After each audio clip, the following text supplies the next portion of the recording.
Norbert, por favor. Thank you very much for having me here. I want to apologize for the fact that I can't make the presentation in Portuguese. I think if I try to make the presentation in Portuguese, you would understand even less than if I make the presentation in English. So I'll do my best to make the presentation in English, and I'll try to speak a little bit slowly so that the translators can keep up. I also, like Eduardo, want to thank very much the mayor for inviting me here and the First Lady for giving me this opportunity to present. What I'm going to present is a little bit of a review of the evidence of what we know on early childhood development, in particular with a focus on Latin America and the Caribbean. Early childhood development, we know a lot from the science of what it is that it takes, what does it take for a child to grow up and be successful. We know there are at least three particularly important components. One is a child needs to have adequate nutrition. Another is that a child needs to have attachment and love, in particular to a primary caregiver. This morning I was talking to somebody who works, Camila, who works at the Secretaría de Desenvolvimiento Social, and was sitting there about the difficulties that children who are in orphanages or shelters have. The main difficulty, and there's a lot of research on that, the main difficulty they have is not that they have inadequate nutrition or that they don't learn enough, but that they have a lot of difficulty forming attachment and having that kind of one-on-one interaction with love that is really absolutely critical for children in their first years. And the third thing that children need at very young ages, it's just what Eduardo showed before, is they need early stimulation. For example, exposure to a rich vocabulary, the kind of back and forth that there is between parents and children when they're paying attention. The child says something, the parent says something back. And we have a lot of evidence from many different settings in which children have been followed, in some cases from very early childhood into adulthood. And from this evidence, we know that children who have these critical components tend to have more success in school, and eventually they also tend to have, and this is, as I said, very clear evidence of this, they tend to have better performance in the labor market, including higher salaries. They tend to be less involved in criminal activities than those who did not have such good levels of early childhood development. And they also tend to have better health status, including mental health. So we know that early childhood is really a critical period because, as Eduardo said, it's a period in which the brain is growing at an unprecedented rate, and it will never grow at that rate again. And so the brain is very receptive during that period to everything that happens in the environment. And in a sense, if we miss that period, it's really hard then later to sort of redo what we didn't do well in early childhood.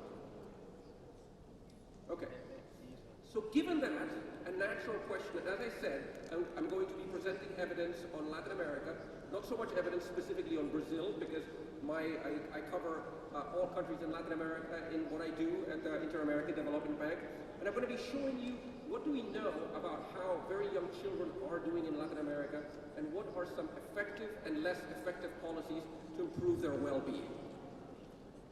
What we have here is a graph where on the top we see changes in nutritional status. So this is children who are chronically malnourished for a group of countries, and what we see is that in every country, and in Brazil it would be exactly the same example, chronic malnutrition has been going down substantially over the last 20 years or so.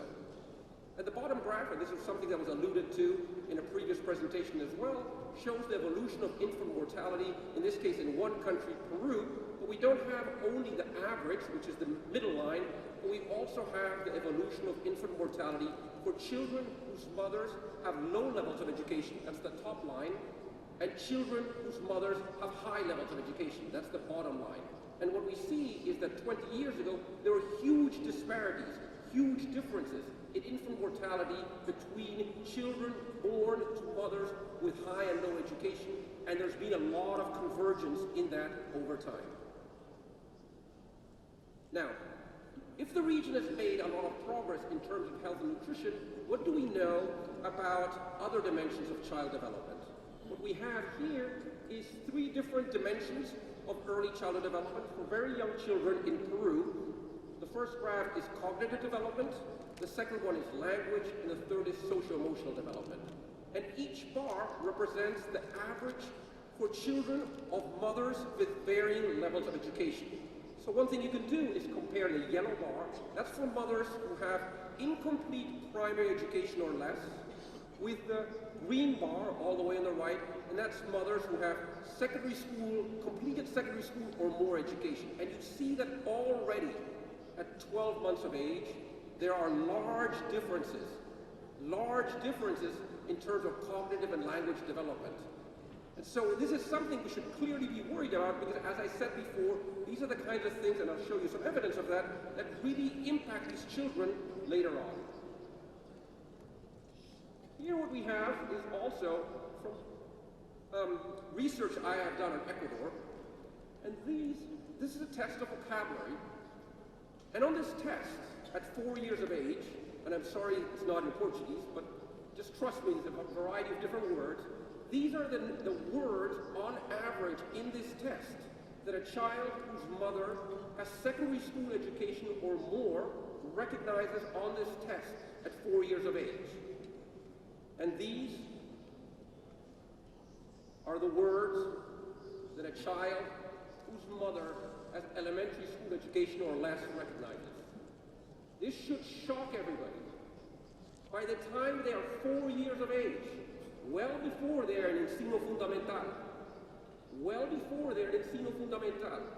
children whose mothers have low levels of education have 1/3 the vocabulary of those whose mothers have higher levels of education. In terms of their language development at age 4, there's a difference of about 1.5 years in terms of their language development.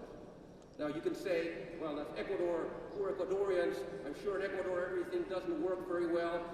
But my guess is that if we did something like this in Brazil, we'd also find these very large disparities, because in every country in Latin America where we apply tests like this, we find these very large disparities in early childhood development, which really make it difficult for children from lower socioeconomic status to be successful once they get into school. And I want to give you a sense of how difficult this is, and I don't want to go into all what each bar means. But what we have here is the yellow bars correspond, this is children 10 years after we measured their vocabulary. 10 years later, we follow the same children for 10 years. Every year or two, we went back and saw how they were doing. And the yellow bar is the difference in performance on various tests, math, language, a variety of other tests.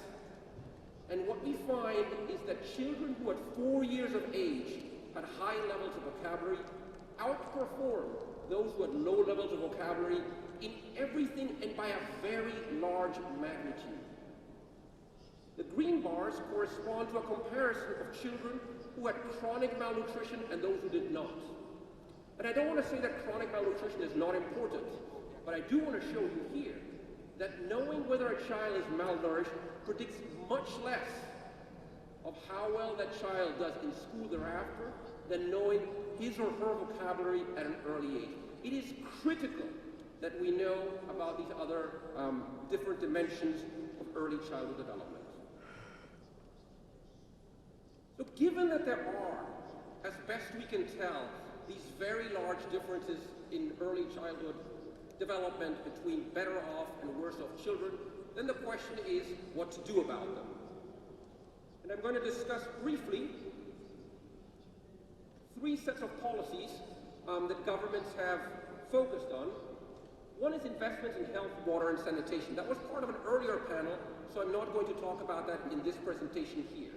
The other 3 are income transfer programs, things like Bolsa Familia, home visits to change behaviors, things like Criança Feliz, and the other one is child care centers and preschools, which is basically here creches and preescolas.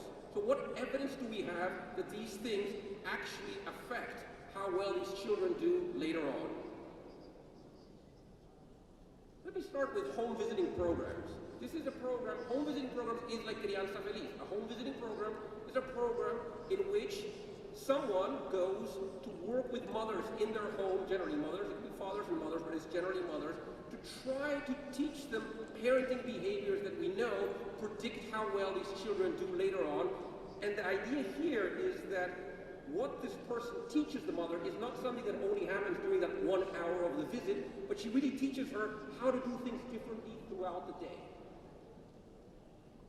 There's a very, very well-known and important study of a pilot.